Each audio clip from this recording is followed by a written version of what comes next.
Halo semuanya, saya Pramudia Ramadan dengan NIM A11 2022 14274. Di sini saya akan menjelaskan tugas akhir saya mata kuliah NLP.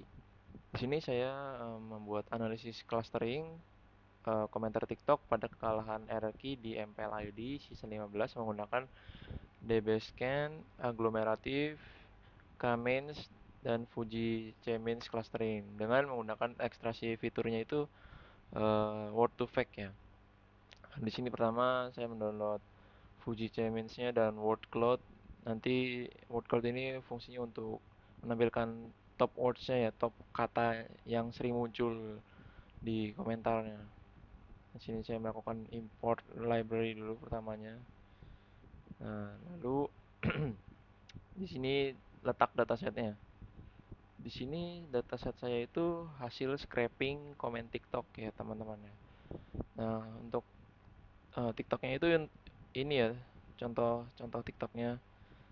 Saya meng-scraping dari komen ini. Di sini komennya kan ada 5.500 dan kemungkinan itu semua total dari komentar dan ada replies-nya. Jadi saya mengambil setengahnya saja karena takutnya misalnya ambil semua nanti yang replies-nya yang ikut. Saya tidak ingin replies-nya ikut. Jadi saya ingin bagian atasnya aja nih yang tidak di replies-nya gitu. Nah, makanya saya scraping menggunakan Epify dan ini datasetnya. Saya mengambil 2.500 data.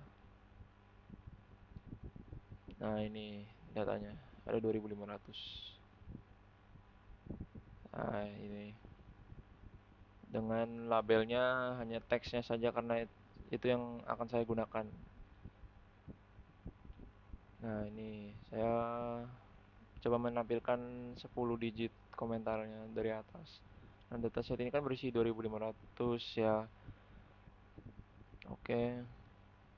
Nah, kolom yang digunakan itu hanya teksnya saja yang berisi komentar dari penggunanya. Nah, di sini saya melakukan pre-processing datanya. Pertama itu menggunakan bahasa slang ya. Kan pasti di komentar TikTok itu banyak banget muncul tuh bahasa slang kayak bukan formal gitu loh. Nah, contohnya kayak gue itu kan maksudnya saya ya kalau bahasa formalnya itu kayak maksudnya DGN itu maksudnya dengan ya kan banget itu BGT itu banget. Nah, seperti itu. Jadi kayak fungsinya itu menggantikan kata tidak baku dengan bentuk formal. Nah, ini juga penting ya. Oke, selanjutnya di sini saya melakukan eh, lower casing ya. Di sini melakukan lower casing dan menghapus non alfabetik. Jadi yang digunakan itu hanya alfabetiknya aja ya, huruf-hurufnya saja. Jadi emot-emot ini bakalan hilang ataupun simbol-simbol aneh itu bakal hilang.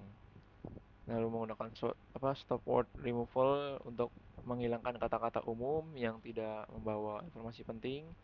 Nah, ini untuk apa stemmingnya juga saya menggunakan stemming dari sastrawi untuk menyatukan variasi kata ke bentuk dasar agar model tidak memperlakukan misalkan ada kata kalah dan kalahkan atau mengalahkan gitu kan. Nah, itu pasti harusnya dianggapnya sama ya, cuman kadang namanya komputer kan tidak mengerti ya, itu pasti dianggapnya berbeda. Jadi saya menggunakan stemming dari sastrawi.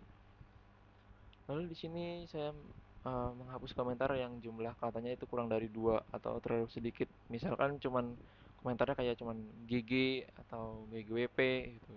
Nah, itu tidak akan saya masukkan ke dalam apa namanya? Jumlah tokennya ya. Lalu di sini ada representasi fiturnya ya menggunakan word to fact. Nah, di sini saya menggunakan word to fact digunakan karena mendapat ini menangkap semantik kata berdasarkan konteks penggunaannya. Nah, di sini vector size saya itu 64 dan min count saya itu 2. Min count itu maksudnya kata yang muncul hanya satu kali. Kalau misalnya kata yang muncul satu kali itu nggak dimasukin karena dianggap nggak cukup penting gitu ya di word to fact-nya. Oke. Nah, di sini saya menggunakan k-distance graph untuk menentukan apps DB Scan ya. Untuk menentukan apps DB Scan itu saya menggunakan Kadisten Graph. Nah, di sini untuk menentukan nilai epsilon atau apps pada DB Scan dengan memvisualisasi Kadisten Graph-nya. Jadi ini merupakan Kadisten Graph, yaitu titik lutut grafik menunjukkan jarak maksimum antar titik yang masih dianggap dalam satu klaster. Nah, nilai minimal sampelnya 5 itu saya pilih karena sebagai nilai umum minimum tetangga di DB Scan. Nah, ini untuk minimal sampelnya ini 5 ya. Oke, di sini bagian clusteringnya saya menggunakan DB Scan clustering dengan minimal sampelnya 5 sesuai tadi apa Kadisten graph-nya. Lalu ini clustering aglomeratif. Nah, di sini ada langsung muncul Silhouette score-nya. Di sini saya melakukan looping dari berbagai cluster. Jadi kayak cluster itu random. Jadi saya milihnya random antara 2 sampai 7. Dari dari 2 sampai 7 cluster itu apakah ada yang nilai Silhouette-nya paling besar? Nah, nanti yang paling besar itu yang dipilih itu sebagai cluster optimal ya. Nah, di sini terlihat dengan cluster jumlahnya 2 itu sangat optimal ya di aglomeratif. Cuman memang skornya rendah. Nah, ini K-means clusteringnya juga sama menggunakan perulangan, fuzzy, C-means-nya. Nah, ini untuk evaluasinya. Nah, dari keempat clustering ini nilai Silhouette yang paling gede itu dari semuanya itu Silhouette ya. Kenapa bisa Silhouette paling besar, yang lain di bawah 0,50, ada yang 0,50 ya.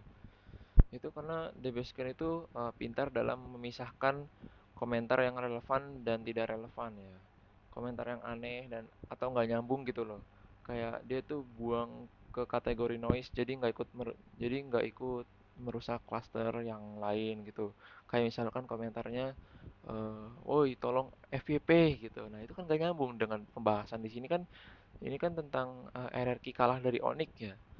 Kayak misalkan komen-komen judul itu kan, komen-komen judi online itu kan nggak sangat-sangat nggak nyambung dengan konteks videonya gitu. Jadi DB Scan tuh ahli dalam menghilangkan komen-komen yang tidak berguna gitu ya.